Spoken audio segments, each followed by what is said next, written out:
এবার একবার সরাসরি বাঘাযতীনে নজর রাখা যাক গতকাল সেই বিদ্যাসাগর কলোনি যেখানে হেলে পড়া বাড়ি একেবারে ভেঙে পড়েছিল সেই বহুতল। আজ সকালে সেখানকার অবস্থা কি?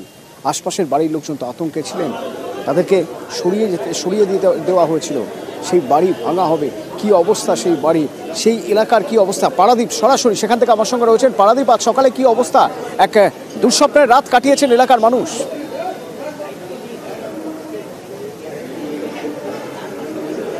দেখো, ঠিক এই মুহূর্তে কিন্তু আমি তোমায় দেখাবো প্রথমে ছবিটা, তারপর তুমি যেটা জানতে চাইছো সেই সম্পর্কে অবশ্যই বলবো। দেখো, এই মুহূর্তে আর্থ মুভার বা জেসিবি সেটা রেডি হয়ে গেছে। গতকাল অবধি যে অংশ ভাঙা হয়েছিল সেই অংশগুলো পরিষ্কার করার কাজ চলছিল এবং সেই পরিষ্কার করার পরে আবার নতুন করে আজকে ভাঙার কাজ শুরু হবে এবং সেই সম্পর্কিত যা যা সতর্কীকরণ সেগুলো যেমন একদিকে নেওয়া হচ্ছে, অন্যদিকে জেসিবিতে উঠে যারা লেবার রয়েছেন, যারা বিল্ডিং ভাঙবেন, তারাও কিন্তু তাদের প্রস্তুতি বা তৈরি একরকম সেরে ফেলছেন। একটু কথা ভাই, একটু পরে। তো সেই প্রস্তুতি এখন এই মুহূর্তে চলছে। তবে একটা জিনিস, এই মুহূর্তে তোমাকে ভাঙা বিল্ডিং যেটা হেলে পড়ে আছে, হেলে রয়েছে, সেইটা এই মুহূর্তে তোমাকে আমি দেখাচ্ছি। অতনু, গতকাল যে অ্যাঙ্গেলে বা যে কোণে এটা হেলে ছিল বা ঝুঁকে ছিল, আজ সকালে এখন দুপুর 12টা বাজে, তার থেকে কিন্তু অনেকাংশে সেই বিল্ডিং বা বহুতল কিন্তু অনেকটা বেশি হেলে গেছে। এবং যতটা যারা এখানকার বিল্ডিং কর্পোরেশনের যারা বিল্ডিং বিভাগে যারা আধিকারিক, যারা ইঞ্জিনিয়ার যারা এসছেন, তারা যেটা বলছেন, গতকাল যে অংশে বা যে অ্যাঙ্গেলে হেলে ছিল তার থেকে 30 থেকে 40% বেশি হেলে আছে সেই জায়গাটাতে। কিন্তু তার আগে বিল্ডিং ভাঙার কাজ শেষ হওয়ার আগেই না এই বিল্ডিং হুড়মুড়িয়ে ভেঙে পড়ে। কারণ আস্তে আস্তে যত সময় গড়াচ্ছে তত কিন্তু বিল্ডিং ঝুঁকে পড়ছে, তত বিল্ডিং কিন্তু হেলে পড়ছে।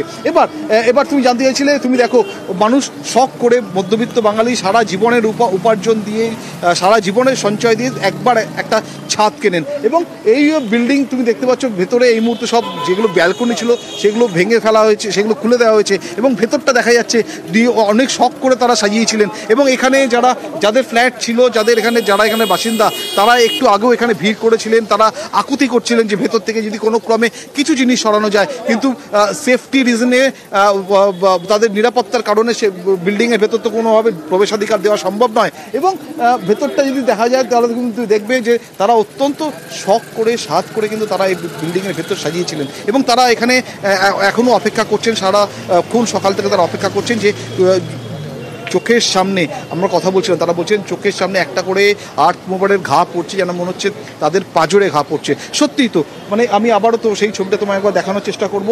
এই মুহূর্তে আর্থ মুভার বা জেসিবি সেটা কিন্তু এই মুহূর্তে আবারও রেডি করা হচ্ছে, রেডি করে ভাঙার কাজ শুরু হবে। এবং যারা বাসিন্দা তারাও এখানে সকাল থেকে অপেক্ষা করছেন, সেই ছবি তুমি দেখতে পাচ্ছ, সেই ছবি যারা এই সকাল থেকে অপেক্ষা করে আছেন। এবং এই যে যারা রয়েছেন এখানে অনেকে রয়েছেন যাদের এই ফ্ল্যাটে, এই বহুতলের যাদের ফ্ল্যাট রয়েছে এবং সকাল থেকে তারা অপেক্ষা করছেন।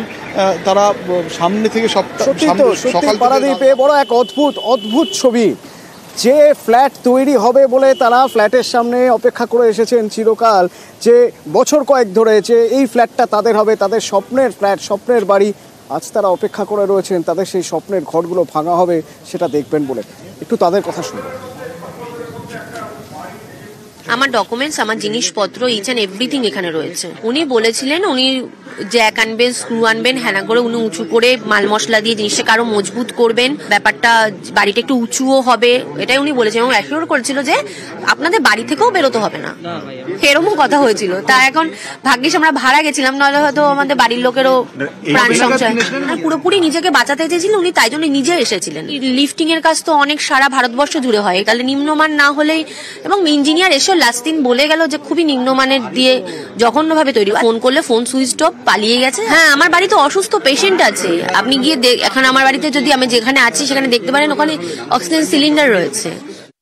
যেখানে ভেঙেছে তার অপোজিটে বসে যাচ্ছিল, সেটা নিয়ে আমরা খুব ওরিড ছিলাম। প্রমোটারকে জানাই, ওনার ইঞ্জিনিয়ারও আসে, কথাবার্তা অলমোস্ট 6 months আগে উনি প্রপোজালটা নিয়ে আসে যে আমি তোমাদের বিল্ডিংটা সোজা করে দেবো। উনি বলেছিল খরচাপাতি দেবে, লাইফ টাইম গ্যারেন্টেড, এরকমও বলেছিল। এবং পেপারসে লেখাও আছে 20 years গ্যারেন্টি। তারা তো ফোন সুইচ অফ পালিয়েছে। হেড মিস্ত্রি যে ছিল উনি এসেছিল, উনার সাথে গিয়ে ওপরে আমরা 4 তলায় দাঁড়িয়ে ওয়াটার লেভেল চেক করেছি। শুনছি যে এখানে 3 তলা হওয়ার কথা, 4 তলা হয়েছে। সেটা কিভাবে হয়েছে আমার কোনো জানা নেই। আমার ভেতরে অক্সিজেন সিলিন্ডারও রয়েছে, ইভেন মেডিসিনও রয়েছে, সবকিছুই রয়েছে ভেতরে। শুধুমাত্র এই বাড়িটা কেন, এখানকার কোনো বাড়িরই প্ল্যান পাস করানো হয়নি, তার কারণ এটা কলোনি এলাকা বলছেন বিধায়ক। তাহলে উপায়, নতুন করে ভাবনা চিন্তা করা হবে। এই অঞ্চলটা কলোনি অঞ্চল। আমাদের এই অঞ্চলে বাড়ি করা সম্বন্ধে সবসময় যে নিয়ম মেনে বাড়ি হয় তা নয়। কারণ আমরা এখানে প্রথম দলিল পেয়েছি 87-88 সালে। তার আগেও প্রচুর বাড়ি হয়েছে। আমার নিজের বাড়ি হয়েছে 1948-এ।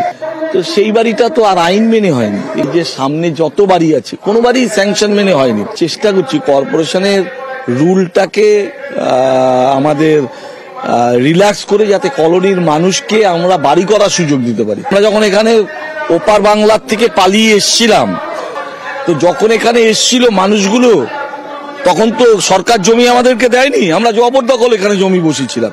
তা মানুষগুলি কি জমিতে জল ছাড়া থাকবে? সরকারের দায়বদ্ধতা ছিল, আমাদের দায়বদ্ধতা ছিল, পুরসভার দায় আছে, কিন্তু কিছুটা জিনিস মানবিক দিক থেকেও বিচার করার বিষয় আছে। একটি বিল্ডিং ভেঙে পড়েছে, সেই বিল্ডিং এর সঙ্গে যারা জড়িত মানে বিল্ডিং এ যারা থাকতেন তাদের সবার স্বপ্ন ধুলোয় মিশে গেছে। পুরোপুরি ভাঙেনি, আরো হেলছে। পাশের যে বাড়ি, সেই বাড়িতে যারা আছেন তাদের স্বপ্নও তো ধুলোয় মিশে যাওয়ার জোগাড়।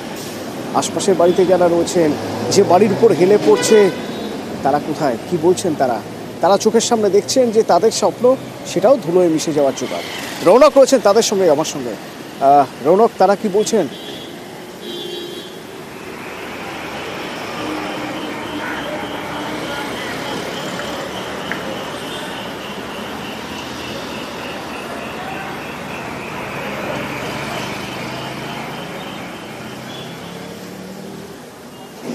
রৌনকের সঙ্গে যোগাযোগ করব। এই মানুষগুলো যারা পাশের বিল্ডিংয়ে থাকতেন, তারা গতকাল দুপুরে এই আওয়াজ পাওয়ার পর থেকেই তারা এবার টেনশনে পড়ে গেছেন যে এবার তাদের বাড়ির কি হবে। এতদিন বিল্ডিংটা ঝুঁকে ছিল, টেনশন ছিল, এবার তো একেবারে তাদের বিল্ডিংয়ের উপর, তাদের বাড়ির উপরেই পড়ছে। তারা এবার যাবেন কোথায়? তারাও তো তিল করে পুঁজি জমিয়ে বাড়ি করেছেন, তারা এবার কি করবেন? রৌনক, তাদের সঙ্গে তো তোমার কথা হয়েছে। তিল করে পুঁজি জমিয়ে একটা বাড়ি তৈরি হয়, সেই বাড়ি তৈরি করেছেন ওই ভেঙে যাওয়া বিল্ডিং, তাদের বিল্ডিংয়ের ঘাড়ের উপরে। এবার তারা কি করবেন?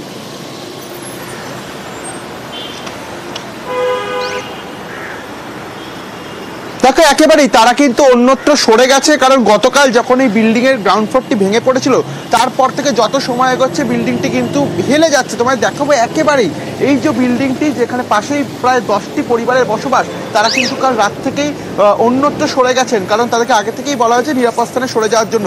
একেবারে বিল্ডিংটি তুমি দেখতে পাচ্ছ, যত সময় যাচ্ছে তত কিন্তু বাঁ দিকে হেলে যাচ্ছে, এবং এর সঙ্গে আর মাত্র খুব বেশি হলে 1 হাতের দূরত্ব হবে।